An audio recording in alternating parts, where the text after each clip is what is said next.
Bonjour et bienvenue sur Hero MRTLM pour les explications basiques, épisode 16, les principes de base de l'économie. Nous allons nous concentrer sur trois concepts fondamentaux: l'inflation, la déflation et les taux d'intérêt.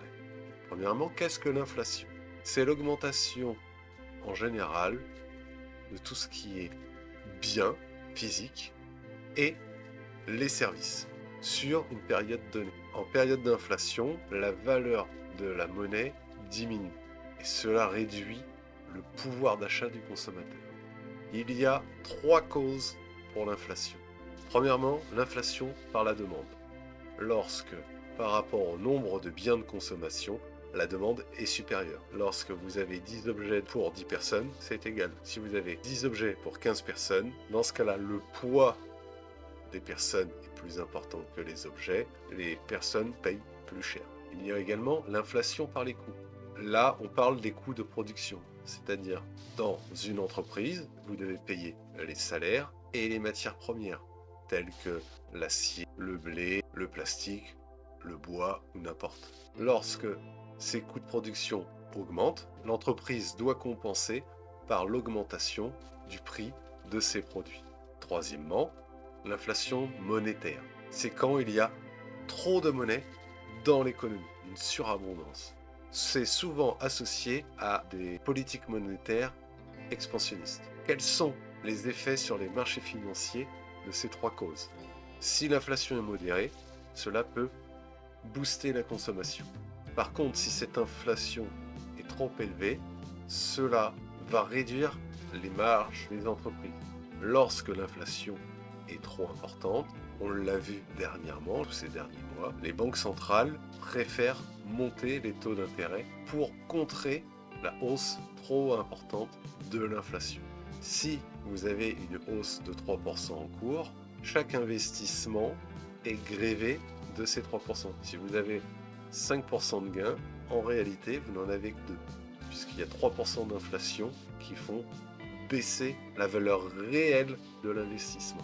Comme une inflation basse est recherchée, c'est pour cela que les gouvernements cherchent à atteindre 2% d'inflation. L'inverse de l'inflation est la déflation. Vu que l'inflation, c'est une augmentation de la demande, la déflation fait que les prix baissent sur les biens de consommation, sur les biens en général et les services, sur une période prolongée. Déjà, c'est une différence. L'inflation, c'est sur une période donnée. La déflation, c'est sur une période prolongée. Cela peut sembler positif pour le consommateur à première vue parce qu'il paye les choses moins chères, mais comme on a vu que cela a un effet prolongé, cela a en général un effet désastreux sur l'économie. Quelles sont les causes de la déflation? Il y en a deux principalement. Il y a la baisse de la demande des biens et des services, qui est associée souvent à une période de récession ou de crise économique. Il peut arriver, mais c'est beaucoup plus rare, que ce soit pour un progrès technologique qui réduit les coûts de production. Les effets de la déflation sur les marchés financiers. La déflation entraîne une baisse des biens et des services. De ce fait, les entreprises gagnent de moins en moins et leurs bénéfices diminuent, voire, avec le temps, disparaissent. Si leurs bénéfices disparaissent, ils sont obligés de faire des coupes pour devenir en neutre et donc augmentation du chômage. L'autre effet, le consommateur, on pourrait se dire c'est moins cher, j'achète tout de suite, mais ça c'est au début. On a dit que c'était un effet prolongé. Si l'effet est prolongé, le consommateur aura tendance à attendre de plus en plus longtemps pour s'acheter quelque chose. Pourquoi? Parce que le prix continue de descendre. Il consomme beaucoup moins, ce qui ralentit encore l'économie et les profits engendrés par les entreprises. Autre effet, les investisseurs voient leurs revenus liés à leur investissement diminuer. Ils investissent donc moins, avec un revenu de capitaux moindre, peuvent investir moins, et cela continue à rendre l'investisseur de plus en plus frileux et encore investir moins. L'exemple le plus criant sur une déflation, la crise de 1929, avec les années qui ont suivi dans les années 30, où une déflation a accentué une crise économique. Les entreprises n'arrivaient plus à dégager assez de profits pour continuer à embaucher ou investir. Le troisième levier, après l'inflation et la déflation, le taux d'intérêt. Les taux d'intérêt sont les leviers principaux des banques centrales. Nous avons principalement la BCE, Banque Centrale Européenne, avec sa présidente Christine Lagarde, et la Fed, la Banque Fédérale Américaine, avec Jerome Powell, pour les États-Unis. Qu'est-ce qu'un taux d'intérêt? Un taux d'intérêt, c'est le coût pour de l'argent emprunté. C'est-à-dire, vous avez de l'argent, vous le prêtez, vous êtes rémunéré. Dans ces cas-là, ce n'est pas le consommateur, ce sont les banques qui sont rémunérées. Ces taux sont principalement fixés par les banques centrales.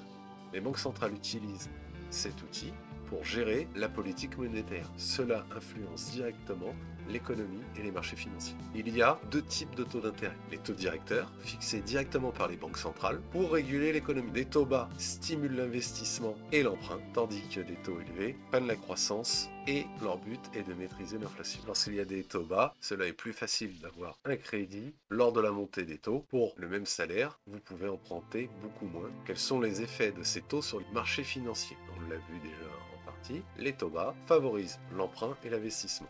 Cela stimule la croissance économique. Cela bénéficie beaucoup pour tout ce qui est actions. Pourquoi? Les actions, c'est une façon pour les entreprises de récupérer des fonds pour investir. Ça sert principalement les actions pour la bourse. Avec des taux bas, vous pouvez emprunter plus facilement pour investir et conquérir de nouveaux marchés. Les taux élevés rendent l'emprunt beaucoup plus compliqué. Cela ralentit la consommation et les investissements. Cela génère, et ça on l'a vu sur les 2 dernières années, un transfert des actions vers les obligations qui deviennent beaucoup plus rentables en étant beaucoup plus sécurisées, comme avec le rendement des 10 ans des États-Unis.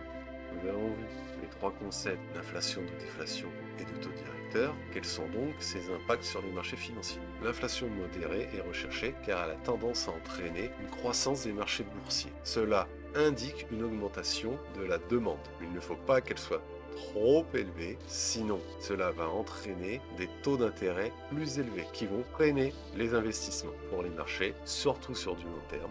Elle est souvent accompagnée de récession, de baisse des bénéfices des entreprises et, vu que c'est sur du long terme, de perte d'emploi. Les taux d'intérêt sont des moyens de régler l'inflation et donc la performance des marchés financiers. En période de taux bas, les marchés se redirigent plus volontiers vers les actions, tandis qu'en période de taux élevés, le marché va plus vers les obligations, qui deviennent beaucoup plus attractifs et restent plus sécurisés. Un des conseils en tant qu'investisseur est de suivre les décisions des banques centrales. En général, c'est fait de façon trimestrielle.